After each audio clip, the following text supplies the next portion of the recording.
Good morning all of you.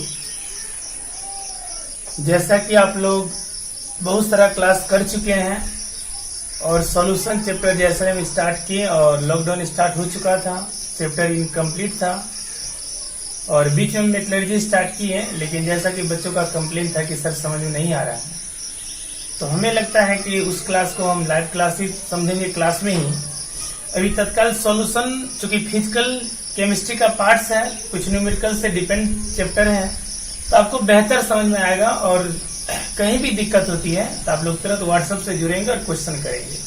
आप लोग में एक कमी है कि आप लोग क्वेश्चन बहुत कम करते हैं और विश्वास रखिए कि इस चैप्टर का जितना भी न्यूमेरिकल्स है ऑन बोर्ड हम करके आपको दिखाएंगे।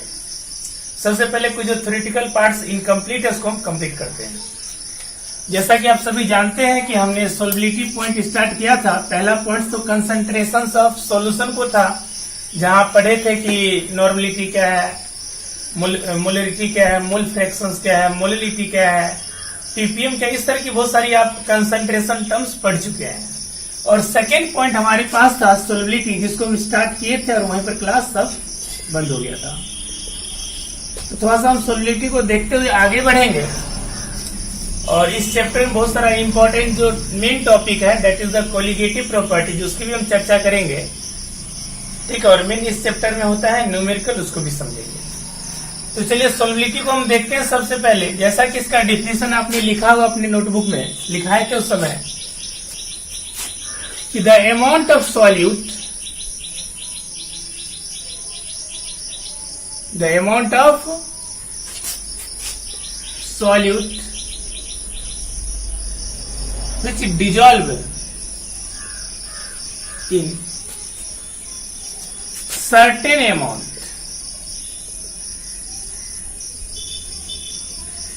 of solvent, certain amount of solvent to form saturated solutions at a particular or at a constant temperature।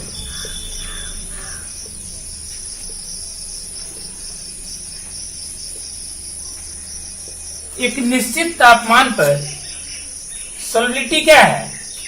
Solid की ऐसी मात्रा है, ऐसी अमाउंट है जो एक सर्टेन अमाउंट सॉल्वेंट में डिजोल्व होकर सेचुरेटेड सॉल्यूशन बनाती है और टेम्परेचर भी हमारा कांस्टेंट रहना चाहिए। इसी को हम लोग क्या कहते हैं?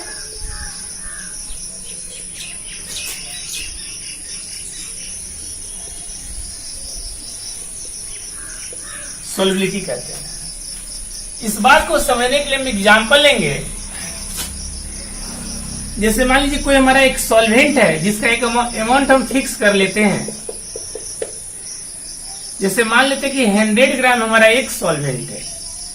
ये तो मानने वाली बात है, कितना हम सर्टेन फिक्स करते हैं सॉल्वेंट का, 100 ml, 100 ग्राम, 200 ग्राम, ठीक है। और किसी बुक में इस बात को मेंशन किया है कि अमाउंट ऑफ सॉलिड्स इन ग्राम में होना चाहिए। अमाउंट को हम दूसरे भी काइंड ले सकते हैं लेकिन ग्राम में लेंगे। तो करें कि सॉल्वेंट का एक ऐसा अमाउंट जो सर्टेन है, निश्चित है, 100 ग्राम ले, 200 ग्राम ले, 500 ग्राम ले या 1000 ग्राम ले, जो भी ले, उस सॉल्वेंट की अमाउंट में कितना हमारा सॉल्यूट डिजोल्व हो रहा है।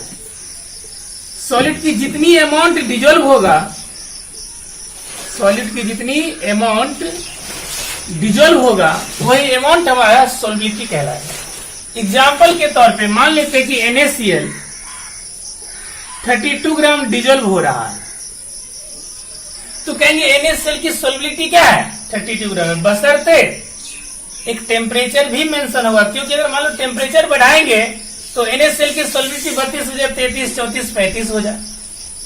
इसलिए जरूरी है कि जब हम सोल्युबिलिटी का मेंशन करेंगे तो टेम्परेचर को भी फिक्स कर देंगे, डिफिनिट कर देंगे, कांस्टेंट कर देंगे। तो NaCl की सोल्युबिलिटी अगर हम 32 मान लेते हैं तो उसका एक टेम्परेचर होगा, जैसे मान लो एट 30 डिग्री सेल्सियस, ऐसा कुछ टेम्परेचर होगा, क्योंकि टेम्परेचर पे डिपेंड करती है सोल्युबिलिटी। टेम्परेचर बढ़ने से सोल्युबिलिटी जनरली बढ़ती भी है, कहीं घटती भी है। तो एक क्वेश्चन तो यहाँ जरूर क्लियर हुआ, क्रिएट हुआ है क्वेश्चन कि in definitions of solubility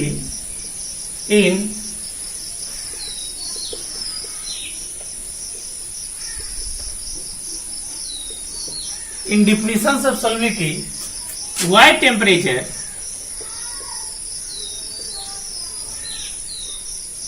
is mentioned. Question ये है कि जब हम सॉल्युबिलिटी को डिफाइन करते हैं तो टेम्परेचर को क्यों मेंशन करते हैं। इसका आंसर हम दे रहे हैं। उससे पहले ये समझिए कि 32 ग्राम जो हमारा NaCl था वो 100 ग्राम वाटर में डिजोल्व होकर एक सेचुरेटेड सॉल्यूशन बनाया। जैसा कि आप पहले से जानते हैं सेचुरेटेड सॉल्यूशन क्या होती है, ऐसा सॉल्यूशन जिसमें और हमारा सॉल्यूट डिजोल्व नहीं हो सकता है। मतलब सॉल्वेंट की जितनी कैपेसिटी था डिजोल्व करवाने का उतना सॉलिड हमारा डिजोल्व है। तो डिजोल्व होने के बाद हमारा क्या बनाएगा, सेचुरेटेड सॉल्यूशन। तो इस डेफिनेशन में 3-4 की पॉइंट है, उसको समझेंगे कि सॉल्युबिलिटी क्या है, हमारा अमाउंट ऑफ सॉल्यूट है। दूसरा कि सॉल्वेंट का एक अमाउंट हम फिक्स कर लेते हैं। तीसरा कि सॉल्यूशन क्या बनना चाहिए, घुलने के बाद सेचुरेटेड बनना चाहिए। और चौथा हमारा टेम्परेचर कांस्टेंट होना चाहिए। तो ये हमारा मेन बात है इस डेफिनेशन का। और ये जो क्वेश्चन हमारे पास था कि सॉल्युबिलिटी के डेफिनेशन में हम लोग टेम्परेचर क्यों मेंशन करते हैं, इसका आंसर यही है कि सॉल्युबिलिटी डिपेंड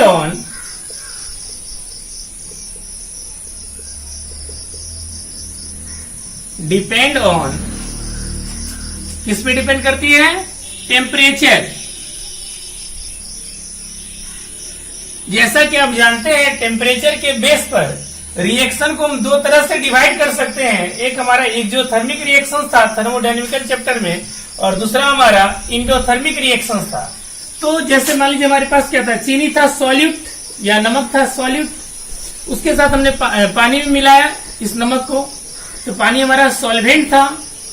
जब दोनों आपस में रिएक्शंस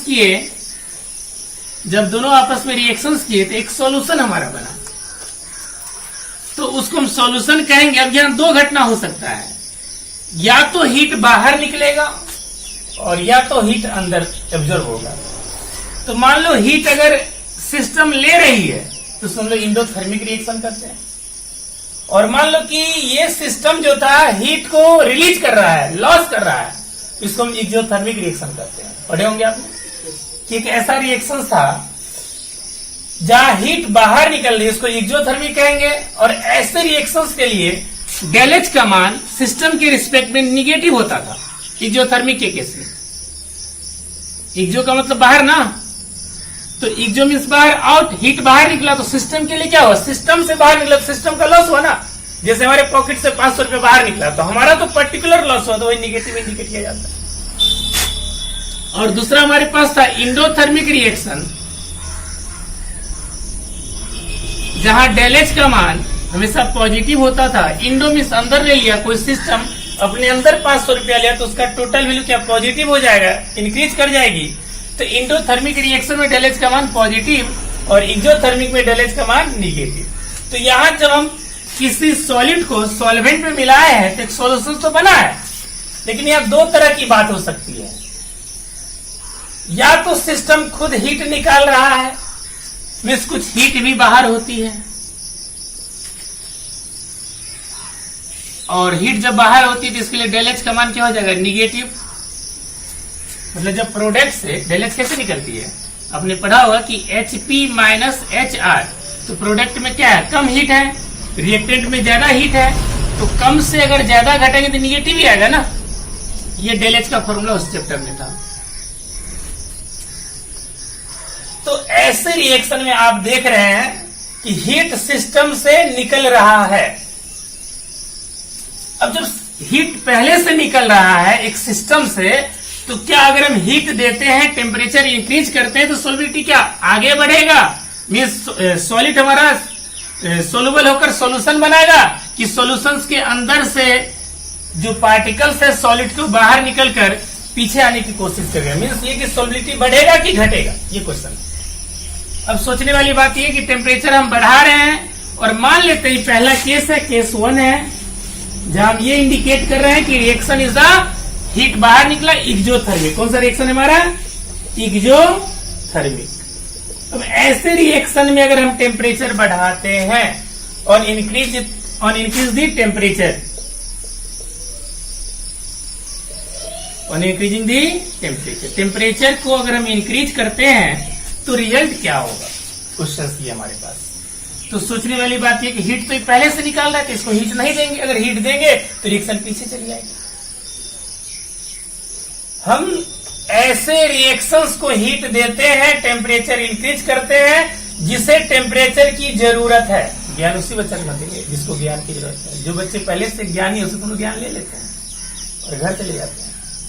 उसी तरह से जो पहले से ज्ञान दे रहा है उसको ज्ञान हम देंगे तो रिएक्शन पीछे हो जाएगा, गड़बड़ा जाएगा बात। इसलिए जो पहले से हीट दे रहा है उसे हीट देने की जरूरत नहीं है। अगर हम चाहते हैं रिएक्शन आगे बढ़े, सॉल्युबिलिटी इंक्रीज करे, आगे बढ़ना मतलब क्या? सॉल्यूशन बनना, सॉल्युबिलिटी इंक्रीज करना।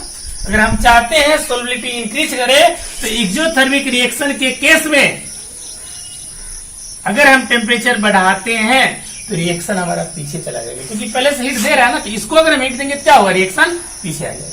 तो जो पहले से हीट दे रहा है उसे हम हीट देने की कोई जरूरत नहीं है। उसको लो टेम्परेचर पे हम देखेंगे वो अच्छा सोलुबल हो रहा। तो इंक्रीजिंग द टेम्परेचर क्या होगा? अगर मान लो हीट तो दे रहा है और हीट हम भी दे रहे, क्या होगा? सोलबिलिटी डिक्रीज कर जाएगी।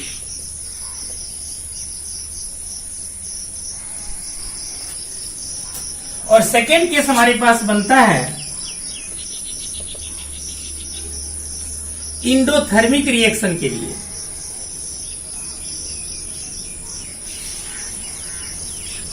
इसमें क्या होता है? जैसे हम सॉल्यूट लिए, सॉल्वेंट लिए, सॉल्यूशन बनेगा, लेकिन उससे पहले इसको हमें हीट देना पड़ेगा। और हीट अगर हम दिए हैं सिस्टम ने हीट को एब्जॉर्ब कर लिया है, तो ऐसे रिएक्शन को इंडोथर्मिक कहते हैं। और इसके लिए डेल एच का मान क्या होगा? हमेशा पॉजिटिव। क्या होगा? पॉजिटिव। अब ऐसे रिएक्शन को अगर हम ऐसे रिएक्शन में अगर हम लोग टेम्परेचर इंक्रीज कर देते तब सॉल्युबिलिटी क्या होगा? डिक्रीज करेगा कि इंक्रीज करेगा? मेन क्वेश्चन यही है। तो चलिए ऑन इंक्रीजिंग द टेम्परेचर हम देखते हैं क्या होगा।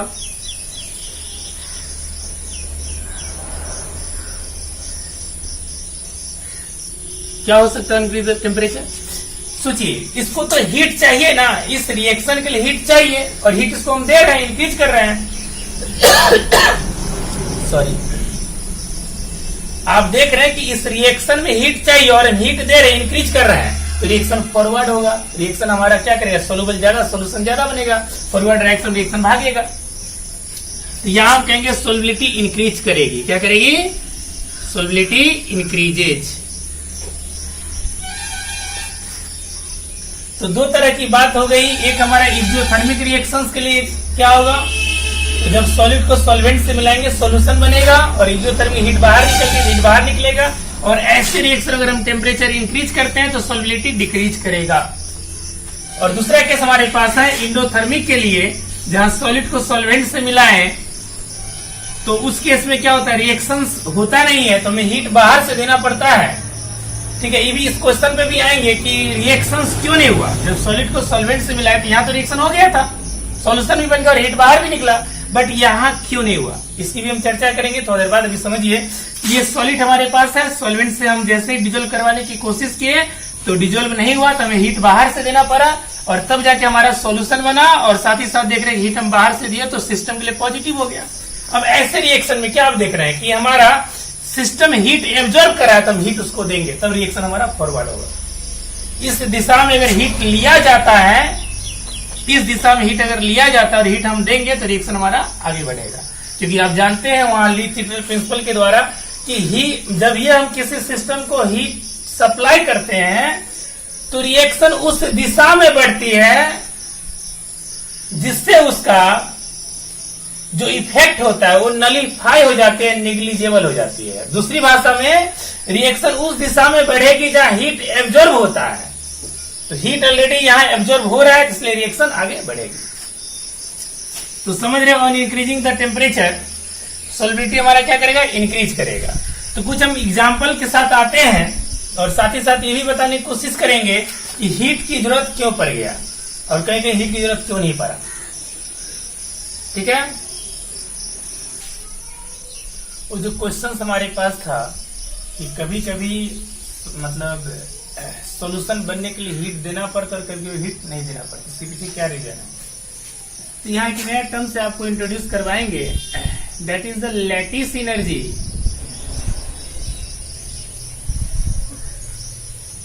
And hydration energy.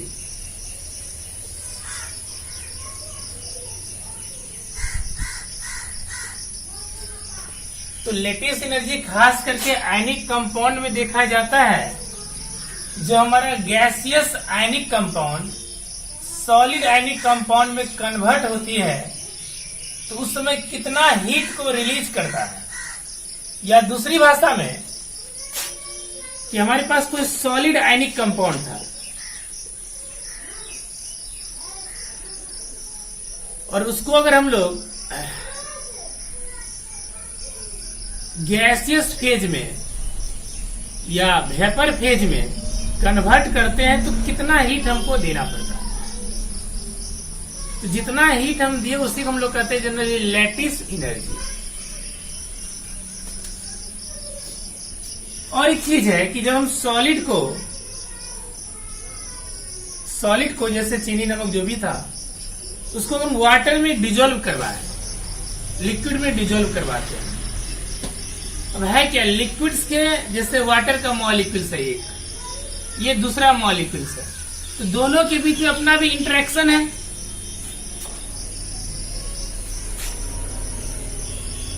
इस इंटरेक्शन को तोड़ना पड़ता है।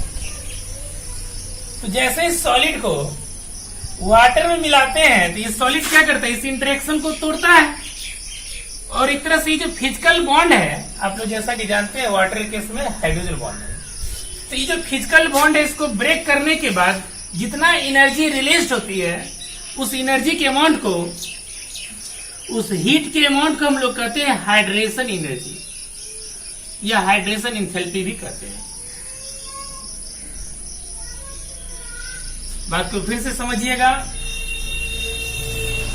कि हाइड्रेशन एनर्जी क्या है। कभी भी किसी भी सॉलिड को, जो सॉलिड फेज में है, ऐसा चीनी नमक जो भी सॉलिड फेज में था, उसको हम ऐसे सॉल्वेंट में मिलाते हैं कि एक्चुअली सॉल्वेंट के बीच में एक अट्रैक्शन होता है।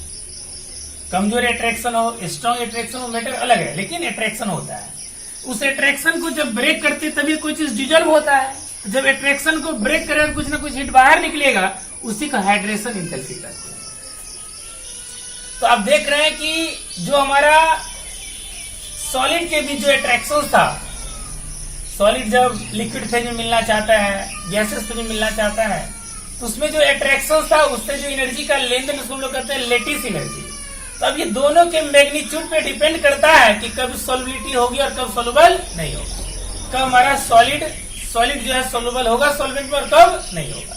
तो देखना यही है कि लेटिस एनर्जी का मैग्नीट्यूड कितना है और हाइड्रेशन एनर्जी का मैग्नीट्यूड कितना है।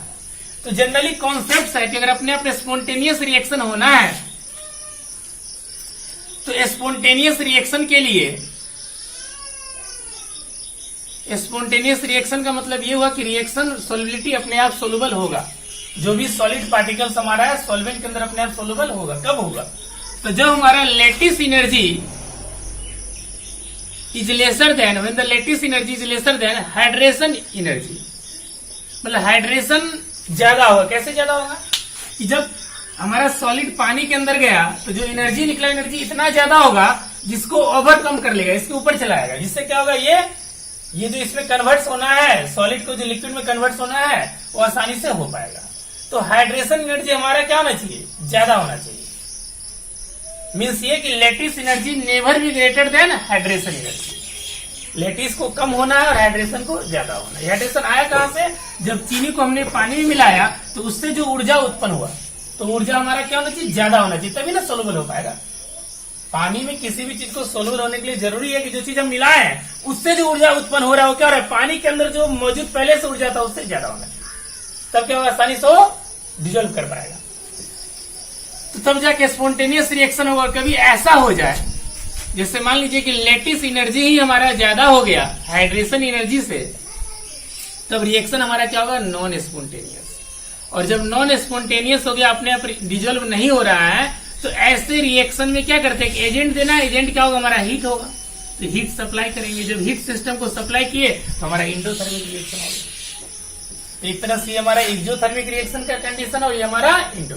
तो कब हीट देते और कब नहीं देते, तो इसका आंसर यही था कि जब हमारा हाइड्रेशन इंथैल्पी ही ज्यादा है तो no heat required, no heat required, कोई हीट की जरूरत नहीं है। बस शर्ते होता है कि खुद ही हीट बाहर निकलता है। जैसे ही चीनी पानी में मिलेगा तो हीट बाहर निकलेगा, और हीट जब बाहर निकला उसको हम लोग क्या कहते हैं, एक्सोथर्मिक रिएक्शन। क्या कहते हैं, तो एक्सोथर्मिक रिएक्शन के केस में क्या होगा कि हमें कोई हीट की जरूरत नहीं है, और उस केस में हम देखते हैं कि लेटिस एनर्जी कम है और हाइड्रेशन एनर्जी ज्यादा है। बट इन केस ऑफ यहाँ पे हीट हम सप्लाई किए इंडोथर्मिक, इंडोथर्मिक क्या होता है, लेटिस एनर्जी ज्यादा हो जाती है, हाइड्रेशन कम है, क्योंकि हाइड्रेशन के मतलब और बाहर से हीट देते ताकि हाइड्रेशन ज्यादा हो जाए और चीनी हमारा पानी में सोलुबल हो जाए। एनसीईआरटी की सिलेबस में हम देखेंगे कि दो तरह की पॉइंट्स हमें डिस्कस करना है, एक solubility of A solid in a liquid. Liquid के अंदर हमें सॉलिड को डिजोल्व करवाना है और उसकी सॉलिबिलिटी हमें देखना है, कम है कि ज्यादा है, और किस किस फैक्टर पे डिपेंड करेगा। और दूसरा हमें देखना है कि solubility of A gas in liquids. एक लिक्विड के अंदर गैस कितना डिजोल्व हो रहा है, इसका हमें चर्चा करना है।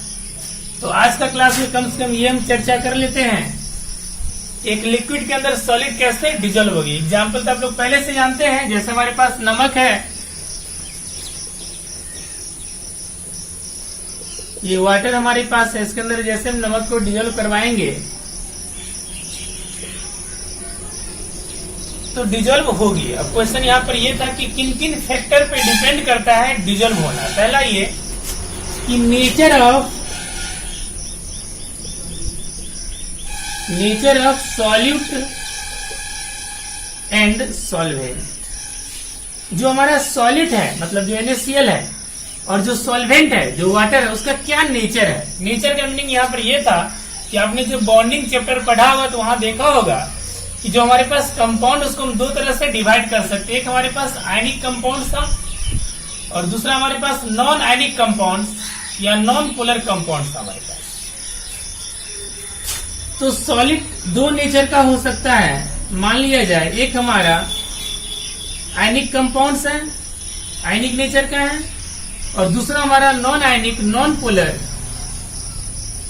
आयनिक को हम लोग पोलर भी कर सकते हैं, कोई दिक्कत नहीं है। दूसरा हमारा क्या है, नॉन पोलर।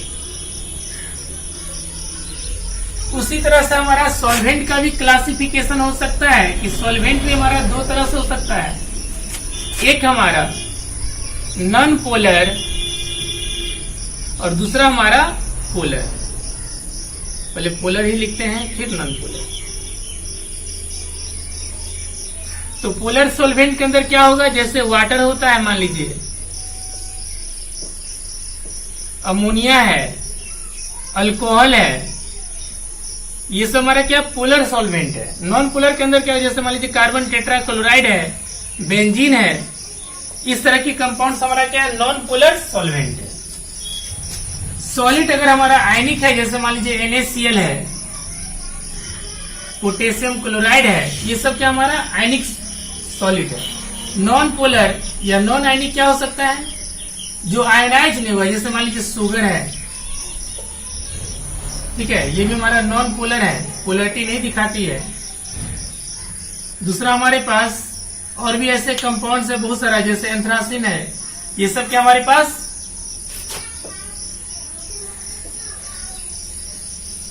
ये सब क्या नॉन पोलर हमारे पास सॉलिड है।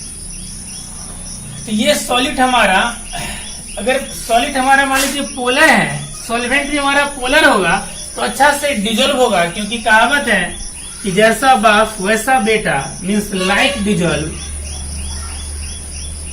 Like dissolve like. तो अगर ये हमारा पोलर है तो ये हमारा क्या होगा, पोलर नेचर का रहेगा तो आसानी से डिजोल्व कर जाएगा। और मान लो ये हमारा नॉन पोलर नेचर का है तो ये हमारा क्या होगा, नॉन पोलर, तो आसानी से डिजोल्व हो जाएगा।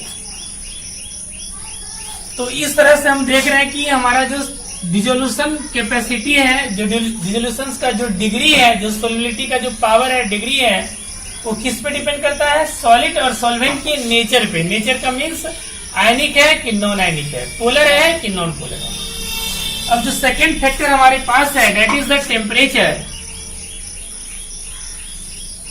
जैसा कि थोड़ा देर पहले हम डिस्कस किए थे कि सोलिबिलिटी हमारा टेम्परेचर पे डिपेंड करती है। तो कुछ ऐसे कंपाउंड्स था जैसे पोटेशियम क्लोराइड, सोडियम क्लोराइड, ये सब कंपाउंड्स क्या था, जैसे हम लोग टेम्परेचर इंक्रीज करेंगे इन सब कंपाउंड के लिए, टेम्परेचर अगर इंक्रीज करेंगे तो इनका सोलिबिलिटी भी क्या होगा, इंक्रीज करेगा।